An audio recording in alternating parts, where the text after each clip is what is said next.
Magst du auch ein Bier? Magst du auch ein Bier? Nein, Was? ich mag kein Bier, ich darf nicht. Was? Na, 4 Wochen. Kein Alkohol, keine Kohlenhydrate, nichts. 4 Wochen? Ja, wenn ich das sag, Da magst du wenigstens einen Hopfensmutti. was ist das? Ist das was Gesundes? Ein Hopfensmutti.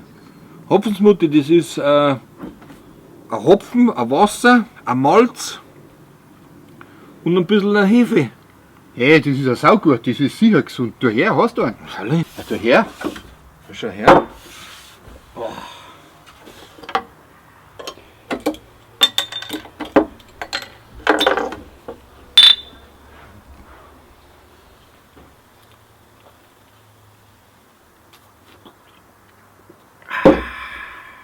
Ah, ist das geil.